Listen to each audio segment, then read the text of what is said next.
স্বাগতম সবাইকে মাহাদুল tricks YouTube চ্যানেলে। আমি আপনাদের সঙ্গে মাহাদুল শেখ।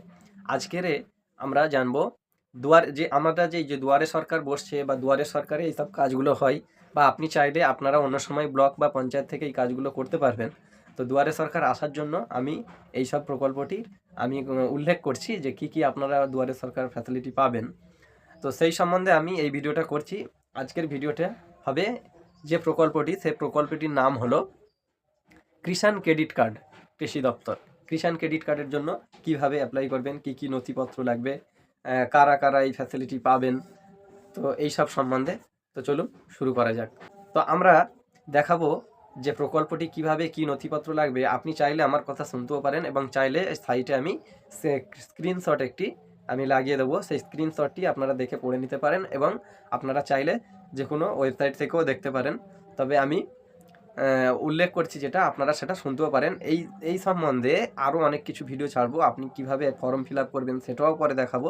কিন্তু এখন কথা হলো এই প্রকল্পটি কি আপনাদের জানা জরুরি, যার জন্য আমি এই ভিডিওটি তৈরি করছি।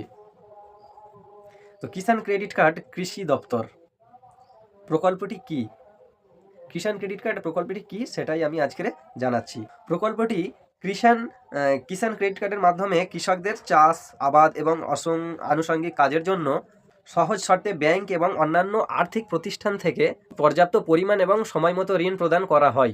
মরশুম ভিত্তিক মঞ্জুরিকৃত ঋণ সময়মতো পরিশোধ করলে সুদের উপর বার্ষিক 3% হারে অনুদান পাওয়া যায়। ফলে নিট সুদের হার মাত্র 4% হয়। কি প্রয়োজনে কেসিসি ঋণ পেতে পারেন, তো আমি সাইডে স্ক্রিন দিয়ে দিচ্ছি, আপনারা চাইলে এটা পড়েও নিতে পারেন। কি প্রয়োজনে কেসিসি ঋণ পেতে পারেন।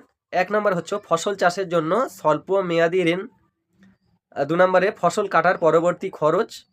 3 নম্বরে ফসল বিক্রির খরচের জন্য প্রয়োজনীয় ঋণ। খামার এবং কৃষির সঙ্গে যুক্ত সম্পদ রক্ষণাবেক্ষণের জন্য কার্যকরী মূলধন।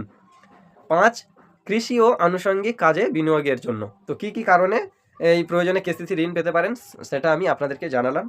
এবারে জানাবো কারা কেসিসি এর সুবিধা পেতে পারেন।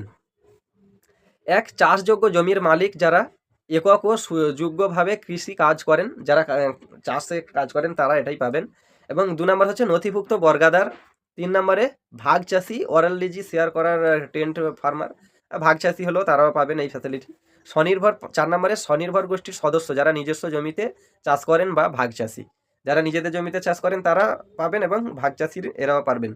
এবং 5 নম্বরে যুগ্মদায় গোষ্ঠীর সদস্য যারা নিজস্ব জমির চাষ করেন বা ভাগ চাষি। এবার কথা হলো কি নথিপত্র লাগবে সেটাই জানাবো। 1 নম্বর হচ্ছে কৃষি ঋণের আবেদনপত্র, আপনাদের কিন্তু দরখাস্ত লিখতে হবে। 2 নম্বরে পাসপোর্ট মাপের 2 কপি সাম্প্রতিক ছবি এবং আপনাদের পাসপোর্ট সাইজের যে ছবিটা, সেই ছবিটা তুলে আপনাদেরকে ফটো দিতে হবে, পাসপোর্ট সাইজের ছবিটা দিতে হবে। ভোটার কার্ড এবং আধার কার্ডের সম্প্রতি প্রতিলিপি। 3 নম্বরে ভোটার কার্ড এবং আধার কার্ডের কপি কিন্তু দিতে হবে।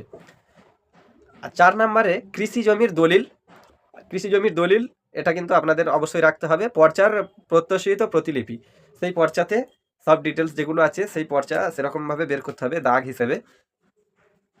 আর 5 নম্বরে ব্যাংকের পাসবইয়ের প্রতিলিপি অথবা বাতিল চেক, আপনারা চাইলে বাতিল চেকও দেখাতে পারেন, জমা করতে পারেন, এবং যে পাসবুকের ছবি সেটা দেখালেও হবে। এটা করার জন্য কাদের সঙ্গে যোগাযোগ করবেন, এটা করার জন্য নিকটবর্তী ব্যাংকের শাখা ব্লকের সহ কৃষি অধিকর্তার কার্যালয়।